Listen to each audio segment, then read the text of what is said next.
नमस्कार दर्शकों, news today के इस बुलेटिन में आपका स्वागत है, जहां हम चर्चा और विश्लेषण करते हैं आज की महत्वपूर्ण खबरों का। आज की मुख्य सुर्खियां इस प्रकार हैं। पूर्व राष्ट्रपति रामनाथ कोविंद की अध्यक्षता वाली उच्च स्तरीय समिति ने एक राष्ट्र एक चुनाव पर अपनी रिपोर्ट सौंपी। नीति आयोग ने जमीनी स्तर पर उद्यमशीलता और आत्मनिर्भरता को बढ़ावा देने के लिए वोकल फॉर लोकल पहल शुरू की। ग्रीन क्लाइमेट फंड यानी GCF ने सिडबी के अवाना सस्टेनेबिलिटी फंड यानी ASF को मंजूरी दी। केंद्रीय वाणिज्य एवं उद्योग मंत्री ने Indo Pacific economic framework for prosperity यानी IPEF की मंत्री स्तरीय बैठक में भाग लिया। सूचना एवं प्रसारण मंत्रालय ने अश्लील कंटेंट प्रसारित करने के आरोप में 18 OTT प्लेटफॉर्म्स और संबंधित सोशल मीडिया अकाउंट्स ब्लॉक किए। मानव विकास रिपोर्ट 2023-2024 जारी की गई। चलिए अब खबरों की चर्चा विस्तार से करते हैं और सबसे पहले रुख करते हैं आज की पहली मुख्य खबर की ओर। पूर्व राष्ट्रपति रामनाथ कोविंद की अध्यक्षता वाली उच्च स्तरीय समिति ने एक राष्ट्र एक चुनाव यानी वन नेशन वन इलेक्शन पर अपनी रिपोर्ट सौंपी है। आपको बता दें कि इस समिति को एक राष्ट्र एक चुनाव या लोकसभा और राज्य विधानसभाओं के एक साथ चुनाव कराने की संभावनाओं का पता लगाने का कार्य सौंपा गया था। आइए अब रिपोर्ट में की गई मुख्य सिफारिशों पर एक नजर डालते हैं। एक साथ चुनाव कराने के लिए 2 चरणों वाली व्यवस्था। पहले चरण में लोकसभा और राज्य विधानसभाओं के चुनाव एक साथ कराने पर विचार किया जाना चाहिए। दूसरे चरण में नगर पालिका और पंचायत चुनाव भी लोकसभा व राज्य विधानसभाओं के चुनावों के साथ कराने पर विचार किया जा सकता है। इस व्यवस्था के लिए संविधान के अनुच्छेद 324A में संशोधन करना होगा। हालांकि इसके लिए राज्यों के अनुसमर्थन की आवश्यकता नहीं है। इसके साथ ही लोकसभा और राज्य विधानसभाओं के चुनाव संपन्न होने के 100 दिनों के भीतर नगर पालिका तथा पंचायत चुनावों का आयोजन किया जा सकता है। त्रिशंकु सदन, अविश्वास प्रस्ताव या दल बदल की स्थिति से निपटना। लोकसभा में ऐसी स्थिति उत्पन्न होने पर नए सिरे से चुनाव कराए जाने चाहिए। हालांकि ये चुनाव केवल भंग लोकसभा के शेष कार्यकाल के लिए ही होने चाहिए। इसका अर्थ है कि यदि लोकसभा 5 साल का कार्यकाल पूरा किए बिना 3 साल में ही भंग हो जाती है, तो चुनाव के बाद गठित लोकसभा का कार्यकाल केवल 2 साल का होगा। राज्यों के मामलों की बात करें तो राज्य विधानसभाओं के लिए नए चुनाव कराए जाएंगे और जब तक उन्हें जल्द भंग नहीं किया जाता तब तक उनका कार्यकाल लोकसभा के पूर्ण कार्यकाल के अंत तक जारी रहेगा। संविधान के अनुच्छेद 83 और अनुच्छेद 172 में संशोधन की आवश्यकता पड़ेगी। इसके लिए भी राज्यों के अनुसमर्थन की आवश्यकता नहीं होगी। एकल मतदाता सूची और चुनावी पहचान पत्र की बात करें तो इसके लिए अनुच्छेद 325 में संशोधन की जरूरत होगी। हालांकि इस हेतु राज्यों के अनुसमर्थन की आवश्यकता होगी। चलिए अब एक राष्ट्र एक चुनाव के बारे में विस्तार से चर्चा कर लेते हैं। यह लोकसभा सभी राज्य विधानसभाओं और स्थानीय निकायों यानी नगर पालिकाओं एवं पंचायतों के लिए एक साथ चुनाव कराने की एक व्यवस्था है। इससे शासन व्यवस्था पर अधिक ध्यान दिया जा सकेगा। साथ ही यह नीतिगत पंगुता को रोकेगा और सरकारी खजाने पर पड़ने वाले वित्तीय बोझ को कम करेगा। 1967 तक एक साथ चुनाव की व्यवस्था का पालन किया जाता था, लेकिन उसके बाद यह चक्र टूट गया। इससे पहले विधि आयोग भी अपनी रिपोर्ट में एक साथ चुनाव कराने की विचार की सिफारिश कर चुका है। बढ़ते हैं अगली मुख्य खबर की तरफ। नीति आयोग ने जमीनी स्तर पर उद्यमशीलता और आत्मनिर्भरता को बढ़ावा देने के लिए वोकल फॉर लोकल पहल शुरू की है। सबसे पहले समझते हैं वोकल फॉर लोकल पहल के बारे में। ये पहल आकांक्षी ब्लॉक्स कार्यक्रम यानी ABP के तहत शुरू की गई है। इसका उद्देश्य आकांक्षी ब्लॉक्स के लोगों के बीच आत्मनिर्भरता की भावना को प्रोत्साहित करना तथा उन्हें सतत समृद्धि और समृद्धि की ओर प्रेरित करना। ये पहल स्थानीय अर्थव्यवस्थाओं को मजबूत करेगी और समावेशी विकास को भी बढ़ावा देगी। इसके कार्यान्वयन की बात करें तो ये सरकारी ई-मार्केट प्लेस यानी GEM और open network for digital commerce यानी ONDC प्लेटफॉर्म्स उद्यमियों को ई-कॉमर्स ऑनबोर्डिंग, लिंकेज स्थापित करने, वित्तीय और डिजिटल साक्षरता बढ़ाने आदि के लिए सहायता प्रदान करेंगे। GEM पोर्टल पर आकांक्षा विंडो की शुरुआत की जाएगी। इसे आकांक्षी ब्लॉक्स कार्यक्रम में शामिल 500 ब्लॉक से स्वदेशी स्थानीय उत्पादों को प्रदर्शित करने के लिए निर्मित किया गया है। अब बात करते हैं आकांक्षी ब्लॉक्स कार्यक्रम के बारे में। इसे नीति आयोग ने साल 2023 में शुरू किया था। आकांक्षी ब्लॉक्स कार्यक्रम को आकांक्षी जिला कार्यक्रम की सफलता से प्रेरित होकर शुरू किया गया है। इसके तहत भारत के सबसे दुर्गम और अपेक्षाकृत अविकसित ब्लॉक्स में नागरिकों के जीवन की गुणवत्ता को बढ़ाने के लिए शासन व्यवस्था में सुधार करने पर ध्यान दिया जा रहा है। इसके कवरेज की बात करें तो ये 27 राज्यों और 4 केंद्र शासित प्रदेशों के 500 ब्लॉक्स तक विस्तृत है। इसके लिए 5 विषयों के अंतर्गत 40 सामाजिक आर्थिक संकेतकों के आधार पर कार्यक्रम की प्रगति की निगरानी की जाती है। ये 5 विषय हैं: स्वास्थ्य एवं पोषण, शिक्षा, कृषि एवं संबद्ध सेवाएं, बुनियादी ढांचा और सामाजिक विकास। अब हम इस कार्यक्रम की रणनीति को समझते हैं। इनमें से पहला है अभिसरण यानी कन्वर्जेंस। इसके तहत केंद्र और राज्य योजनाओं का समन्वय किया जाएगा। दूसरा है नीति आयोग, केंद्रीय मंत्रालयों, राज्य विभागों, जिला और ब्लॉक्स के प्रशासन के बीच सहयोग बढ़ाना। और तीसरा है जन आंदोलन की भावना से प्रेरित ब्लॉक्स के बीच प्रतिस्पर्धा को बढ़ावा देना। आखिर में बात करते हैं आकांक्षी जिला कार्यक्रम के बारे में। आकांक्षी जिला कार्यक्रम को साल 2018 में लॉन्च किया गया था। शुरुआत में इसमें देश भर के 112 सबसे अविकसित जिलों को शामिल किया गया था। ये कार्यक्रम मुख्य चालक के रूप में राज्यों की भूमिका को स्वीकार करता है तथा प्रत्येक जिले की क्षमता पर ध्यान केंद्रित करता है। ये तत्काल सुधार के लिए जल्दी प्राप्त होने वाले परिणामों की पहचान करता है और हर महीने जिलों की रैंकिंग करके प्रगति को मापता है। चलिए अब आगे बढ़ते हैं आज की अगली मुख्य खबर की तरफ। ग्रीन क्लाइमेट फंड यानी GCF ने सिडबी के अवाना सस्टेनेबिलिटी फंड यानी ASF को मंजूरी दी है। गौरतलब है कि ASF भारतीय लघु उद्योग विकास बैंक यानी सिडबी के नेतृत्व में शुरू किया गया पहला फंड है। ASF एक वेंचर कैपिटल फंड है। अगर इसके उद्देश्य की बात करें तो यह फंड प्रारंभिक चरण की जलवायु प्रौद्योगिकी कंपनियों में निवेश करेगा। इस परियोजना का मूल्य $120 मिलियन है। चलिए अब ASF की रणनीतियों में क्या शामिल है ये भी जान लेते हैं। इनमें से पहला है कम कार्बन उत्सर्जन वाले और जलवायु अनुकूल व्यवसायों में निवेश करना और दूसरा है जलवायु और सततता में अग्रणी व्यवसायों के लिए मूल्य संवर्धन करना। आइए अब ग्रीन क्लाइमेट फंड के बारे में विस्तार से चर्चा कर लेते हैं। यह जलवायु संबंधी उद्देश्यों के प्रति समर्पित विश्व का सबसे बड़ा फंड है। इसे 2010 में कानकून समझौते के तहत स्थापित किया गया था। इसका कार्य विकासशील देशों में कम उत्सर्जन वाले तथा जलवायु अनुकूल विकास पथ की दिशा में बड़े बदलाव को बढ़ावा देना है। इसके अलावा यह फंड जलवायु परिवर्तन पर संयुक्त राष्ट्र फ्रेमवर्क कन्वेंशन यानी UNFCCC के वित्तीय तंत्र की संचालन इकाई है। यह संयुक्त राष्ट्र के प्रति जवाबदेह है। इसका सचिवालय दक्षिण कोरिया के इंचियोन में स्थित है। चलिए अब GCF की मुख्य विशेषताओं के बारे में बात कर लेते हैं। यह देशों द्वारा संचालित सिद्धांत पर आधारित है। इसका आशय है कि विकासशील देश GCF का कार्यक्रम तैयार करने और उसे लागू करने का नेतृत्व करते हैं। अगला है फंड आवंटन में संतुलन। GCF के लिए अपने संसाधनों का 50% भाग जलवायु परिवर्तन के प्रभावों के शमन में निवेश करना और 50% अनुदान जलवायु अनुकूलन हेतु देना अनिवार्य है। यह अनुदान रियायती ऋण गारंटी या इक्विटी इंस्ट्रूमेंट के लचीले मिश्रण के माध्यम से वित्तीय सहायता प्रदान करता है। अब अंत में जलवायु संबंधी वित्त पोषण के लिए महत्वपूर्ण निधियां क्या हैं ये भी जान लेते हैं। वैश्विक पर्यावरण सुविधा यानी GEF की स्थापना 1992 के रियो पृथ्वी सम्मेलन में की गई थी। गौरतलब है कि GEF ट्रस्ट फंड की स्थापना पृथ्वी की सबसे गंभीर पर्यावरणीय समस्याओं से निपटने में मदद के लिए की गई थी। अनुकूलन कोष की स्थापना 2001 में की गई थी।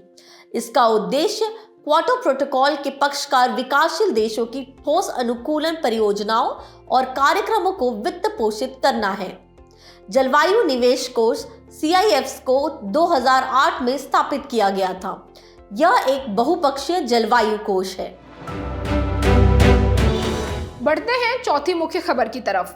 केंद्रीय वाणिज्य एवं उद्योग मंत्री ने Indo Pacific economic framework for prosperity यानी IPEF की मंत्री स्तरीय बैठक में भाग लिया। चलिए बैठक के मुख्य परिणामों पर एक नजर डालते हैं। स्वच्छ अर्थव्यवस्था पिलर के तहत नए प्रयास की घोषणा की गई है। इसमें 4 नए कोऑपरेटिव वर्क कार्यक्रम शामिल है। ये कार्यक्रम कार्बन बाजार, स्वच्छ बिजली, स्वच्छ ऊर्जा अपनाने से रोजगार के स्वरूप में आने वाले बदलाव और सतत विमानन ईंधन पर केंद्रित है। IPEF कैटालिटिक कैपिटल फंड पर विवरण की बात करें तो इसे IPEF से जुड़ी अर्थव्यवस्थाओं में जलवायु संबंधी अवसंरचना परियोजनाओं के लिए निजी निवेश विकास समूह के सहयोग से स्थापित किया गया है। अब समझते हैं बैठक में संपन्न प्रमुख समझौतों के टेक्स्ट के विवरण के बारे में। IPEF पर समझौते के तहत 2 मंत्री स्तरीय निकायों की स्थापना का प्रावधान किया गया है, जिनकी बैठक प्रति वर्ष होगी। IPEF परिषद नए सदस्यों के प्रवेश सहित IPEF समझौतों और फ्रेमवर्क के सामूहिक परिचालन को प्रभावित करने वाले मामलों पर विचार करेगी और इसके संयुक्त आयोग का कार्य पिलर 2 से 4 के तहत कार्य की निगरानी करना होगा। अब बात करते हैं स्वच्छ अर्थव्यवस्था या क्लीन इकोनॉमी समझौते के बारे में। इसके तहत समझौते के दायरे को परिभाषित किया गया है। स्वच्छ अर्थव्यवस्था को अपनाने के लिए प्रयासों को बढ़ाने हेतु IPEF के भागीदार देशों के देशज लोगों को प्रयासों में भागीदार बनाने का आह्वान किया गया है। ऊर्जा सुरक्षा सुनिश्चित करने में परमाणु ऊर्जा और असैन्य परमाणु सहयोग की महत्वपूर्ण भूमिका को मान्यता दी गई है। फेयर इकोनॉमी समझौते के बारे में बात करें तो इस समझौते के दायरे को भी परिभाषित किया गया है। इसके तहत ये स्पष्ट किया गया है कि यह समझौता भ्रष्टाचार के खिलाफ संयुक्त राष्ट्र अभिसमय यानी UNCAC तथा अंतर्राष्ट्रीय संगठित अपराध के खिलाफ संयुक्त राष्ट्र अभिसमय यानी UNTOC सहित किसी भी अन्य समझौते के तहत शामिल किसी पक्षकार के अधिकारों या दायित्वों को प्रभावित नहीं करेगा। UNCAC के अनुसार घोषित अपराधों से प्राप्त आय की पहचान करने, उसे फ्रीज करने और उसकी जब्ती के लिए अंतर्राष्ट्रीय सहयोग का आह्वान किया गया है। आखिर में IPEF के बारे में भी विस्तार से जानकारी प्राप्त करते हैं। इसकी शुरुआत संयुक्त राज्य अमेरिका के नेतृत्व में साल 2022 में की गई थी। इसका उद्देश्य हिंद प्रशांत क्षेत्र में समृद्धि, शांति और समृद्धि को आगे बढ़ाने के लिए भागीदार देशों के बीच आर्थिक जुड़ाव को मजबूत करना है। इसमें 4 पिलर्स की व्यवस्था की गई है। इनमें से पहला है व्यापार, दूसरा है आपूर्ति श्रृंखला, तीसरा है स्वच्छ अर्थव्यवस्था या क्लीन इकोनॉमी तथा चौथा है फेयर इकोनॉमी। भारत IPEF के पिलर 2 से 4 में शामिल हो गया है, जबकि पिलर 1 में इसे पर्यवेक्षक का दर्जा प्राप्त है। चलिए अब रुक करते हैं आज की अगली मुख्य खबर की ओर। सूचना एवं प्रसारण मंत्रालय ने अश्लील कंटेंट प्रसारित करने के आरोप में 18 OTT प्लेटफॉर्म्स और संबंधित सोशल मीडिया अकाउंट्स को ब्लॉक कर दिया। यह कदम इसलिए उठाया गया है क्योंकि इन OTT प्लेटफॉर्म्स के कंटेंट प्रथम दृष्टया कई कानूनों का उल्लंघन कर रहे थे। जैसे सूचना प्रौद्योगिकी अधिनियम 2000 की धारा 67 की बात करें तो इसमें इलेक्ट्रॉनिक रूप में अश्लील कंटेंट के प्रसारण पर दंड का प्रावधान किया गया है। इसी अधिनियम की 67A में कामुकता वाले कृत्यों से युक्त कंटेंट के इलेक्ट्रॉनिक रूप में प्रकाशन या प्रसारण पर दंड का प्रावधान किया गया है। इसके अलावा भारतीय दंड संहिता यानी IPC की धारा 292 अश्लील कंटेंट के प्रसार और वितरण पर प्रतिबंध लगाती है। और अंत में स्त्री अशिष्ट रूपण प्रतिषेध अधिनियम 1986 की धारा 4 के तहत महिलाओं को अश्लील या अमर्यादित रूप में प्रस्तुत करने पर प्रतिबंध लगाया गया है। हाल ही में एक नई वेब सीरीज पर सुनवाई करते हुए दिल्ली हाई कोर्ट ने आदेश दिया था कि आपत्तिजनक प्रस्तुति को वाक और अभिव्यक्ति की स्वतंत्रता के मूल अधिकार का हिस्सा नहीं माना जा सकता है। गौरतलब है कि हाई कोर्ट ने सूचना प्रौद्योगिकी नियम 2021 को सख्ती से लागू करने का आदेश दिया था। इन नियमों में महत्वपूर्ण सोशल मीडिया प्लेटफॉर्म्स के लिए यह प्रावधान किया गया है कि वे कुछ प्रकार के कंटेंट की पहचान करने के लिए सर्वोत्तम प्रयास करते हुए प्रौद्योगिकी आधारित उपायों का सहारा लें। इसके अलावा हाई कोर्ट ने कई वजहों से OTT और सोशल मीडिया प्लेटफॉर्म्स पर प्रसारित कंटेंट को विनियमित करने की आवश्यकता पर भी जोर दिया है। जैसे इलेक्ट्रॉनिक मीडिया अधिक शक्तिशाली है और सभी आयु वर्ग के लोगों की सोशल मीडिया प्लेटफॉर्म्स तक पहुंच है। इनमें कम आयु के बच्चे भी शामिल हैं। इसके अलावा अश्लील कंटेंट समाज की वास्तविकताओं की पहचान नहीं है, क्योंकि ये समाज के सभी वर्गों या लोगों के मूल्यों का प्रतिनिधित्व नहीं करते हैं। इसके साथ ही आपत्तिजनक कंटेंट एक नैतिक मुद्दा भी है। बढ़ते हैं आखिरी मुख्य खबर की तरफ। मानव विकास रिपोर्ट 2023-2024 जारी की गई। यह report breaking the gridlock reimagining cooperation in a polarised world शीर्षक से जारी की गई है। यह रिपोर्ट संयुक्त राष्ट्र विकास कार्यक्रम UNDP जारी करता है। आइए इस रिपोर्ट के मुख्य बिंदुओं पर एक नजर डालते हैं।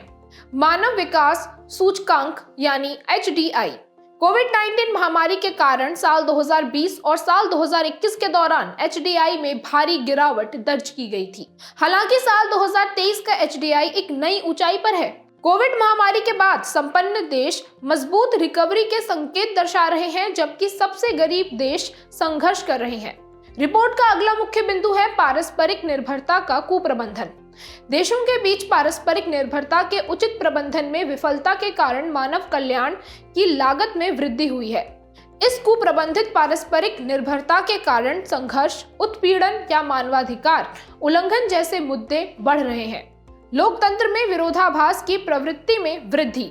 इसका तात्पर्य लोकतंत्र के लिए अटूट समर्थन के साथ साथ उन नेताओं के लिए भी बढ़ते समर्थन से है जो लोकतंत्र को कमजोर कर सकते हैं।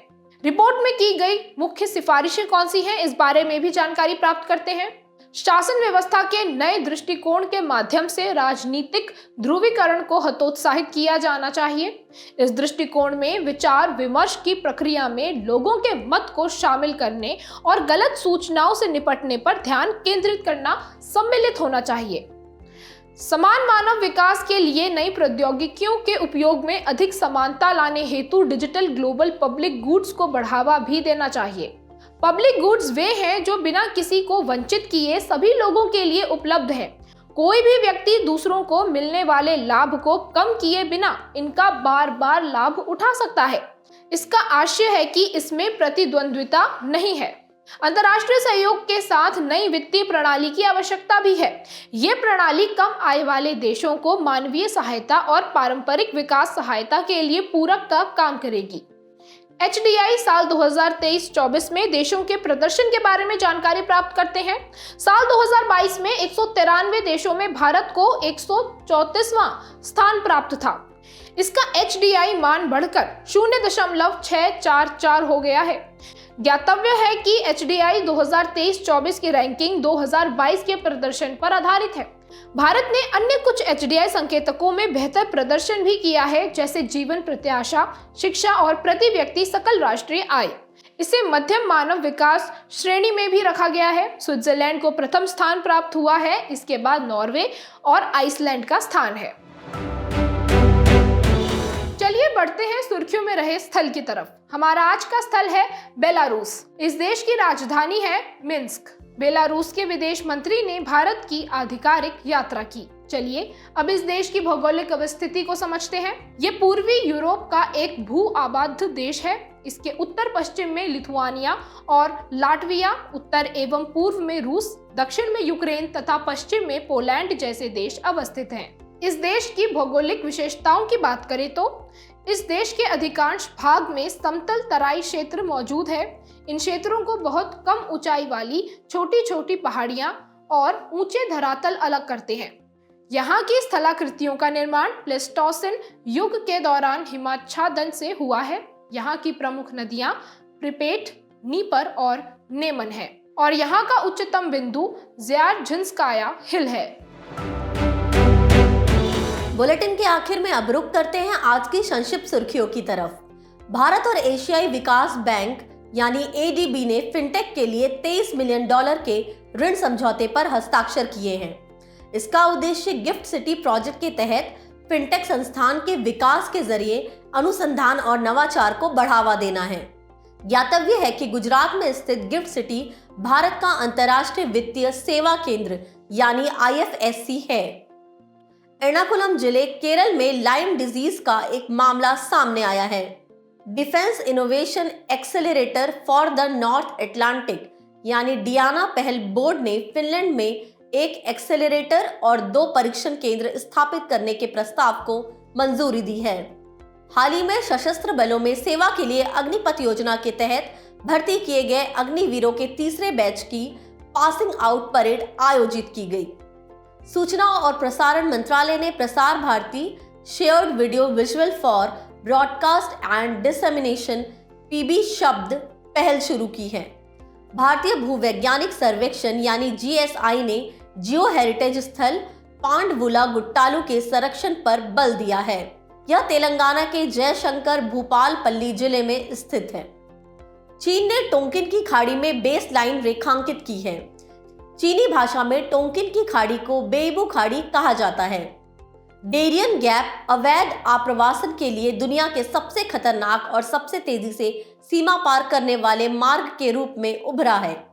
दक्षिण अमेरिका से उत्तरी अमेरिका में गैर कानूनी रूप से प्रवेश करने के लिए इस मार्ग का उपयोग किया जाता है।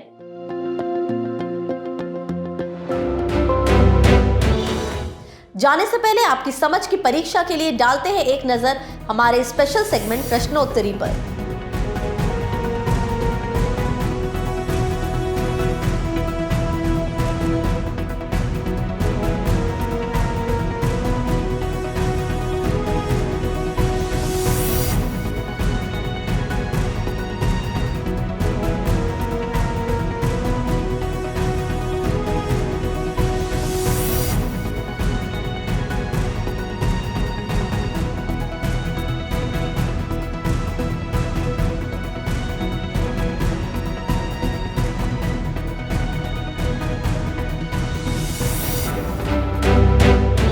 हमसे जुड़ने के लिए आपका धन्यवाद।